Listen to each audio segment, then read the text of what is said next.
เก็บผักประกอบว่าพระเถาเอามาเก็บผักประกอบเอายอดงามๆเลยมากินนะได้มีผักประกอบเก็บได้พี่น้องมาเก็บเด้อพระจิมาเก็บเนี่ยจนมันแก่ได้เบาเนาะอันนี้ในเดือนบ้านเขาสบายเป็นไงพี่น้องเอามาปลูกจนใหญ่นะ2 ปีแล้วเด้ยาวอ่อนได้บ่แซ่บเอาหมักอันมันแตกดิว่าเอาหยอดเอาหนึ่งเอาหยอดอ่อนได้บ่แซ่บเอาขึ้นไปอีกดิบ่ซะอันนี้ยันตุกเลยเอาสิพอแล้วป่ะฮะสิพอแล้วป่ะซะเอาอะไรก็เอาหลายเติบเดี๋ยวไปกินนั่นบ่พอเดี๋ยวจะมาเอาอีกว่ะ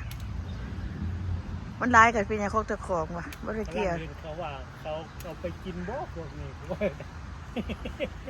เอาห่วยเดี๋ยวว่าหั่นได้เลยน่าจะสั่นเก็บข้างนั้นอีกเด้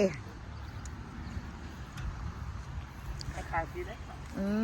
เก็บโดดนี่แหละของตัวเองนี่ฮักยังไงก็ฮักเอาแล้วนะเลยว่าเกรงใจไปของในสวนจะของมาเก็บผักกอกเด้อลูกๆล้านๆเลยหมูคูแซ่บได้กินกับป่นกินกับก้อยกับลาบแซ่บผักใบผักกอกอันใบมันคือแต่บ่คือเด้อต้นเดือนแม่นมีอยู่ต้นคือหักบ่แม่นอันนี้มันแม่นอีกต่างหากใบอย่าคือกันกับบักปิ่นน่ะนะต้นบักปิ่นน่ะบ่แม่นอันนี้บ่แม่นต้นบักปิ่นแต่ในบ่แม่นพี่น้องเว้ยมันเลยคือต้นมะกอก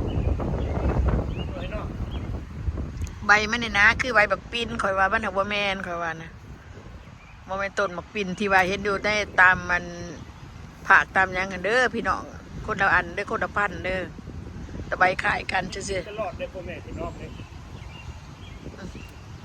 กินตลอดเป็นเอาเด็ดเลยเอาพอละเด็กตัดงาเส้นกันน้องมาอีกนิดหน่อยฮะ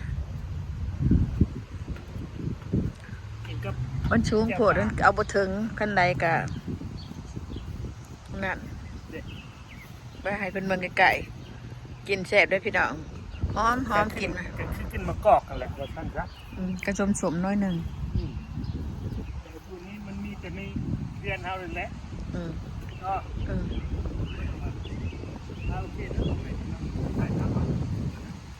ใช่ได้2 นาทีก็จะได้ได้พักกระเทียมติดขน่อยเอามาปลูกตอนนั้นใหญ่ได้พี่น้องงามใหญ่พุ่นละผลโดมผัดวีเขาเลิกกระปลูกไปเพราะว่าเป็นเอาหญ้ามาถอกขึ้นในหญ้าถอกด้วยนะถอกไปในหญ้าตายแล้วกระปลูกกระเทียมใส่หญ้าแบบนี้มันเน่าแล้วมันก็งามเห็นบ่งามไม่บ่ได้ใส่ซางพี่น้องบ่ได้ใส่พุ่นใส่พุ้ยบ่ได้ใส่ยังใดขี้หญ้านี่แหละตอกไว้